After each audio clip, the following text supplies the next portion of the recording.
Reviews பாருங்கள் நிறையா. அவர் வந்து என்ன மாதிரியான ரிவ்யூஸ் இருக்குது இதுக்கு முன்னாடி ஏன்னா அது வந்து ஃபேக்கான ரிவ்யூஸும் நிறையா வருது. நான் சமீபத்தில் வந்து ஒரு ரிவ்யூலாம் பார்த்தேன். இந்த சர்ச் இன்ஜின்ஸில் பார்த்தீங்கன்னா ஏகப்பட்ட ரிவ்யூ 500 600 ரிவ்யூலாம் இருக்குது. எங்கன்னு பார்த்தா எல்லாம் காசு கொடுத்து வாங்கியிருப்பாங்க போல இருக்கு. ஒரே மாதிரியான ரிவ்யூவாக வரும்.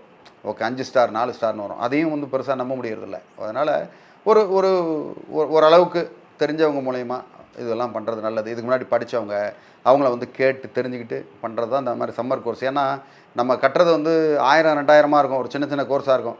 1000 2000 நீங்கள் வசூல் பண்ணுறதுக்கு 5000 10,000 செலவு பண்ணணும். அதை விட்டுருவீங்க. அதனால் இந்த மாதிரி ஸ்கேம் வந்து நிறையா நடந்துக்கிட்டு இருக்குது. அதனால் என்னென்னு தெரிஞ்சுக்கங்க. தெரிஞ்சுக்கிட்டு நீங்கள் அடுத்தடுத்த லெவலில் வந்து நீங்கள் சம்மர் கோர்சஸ் போகலாமா போகக்கூடாதா, ஆன்லைனில் பண்ணலாமா ஆஃப்லைனில் பண்ணலாமா, ஆஃபீஸில் போய் நம்ம ஆஃபீஸுக்கு யாரும் வருவாங்களா அந்த மாதிரி சம்மர் கோர்சஸுக்கு, இல்லை அவங்க எஜுகேஷன் இன்ஸ்டியூட்டுக்கு போகணுமா என்னன்றதை அனலைஸ் பண்ணுங்கள். அது தெரிஞ்ச ஒரு நிபுணர்கிட்ட கேளுங்க.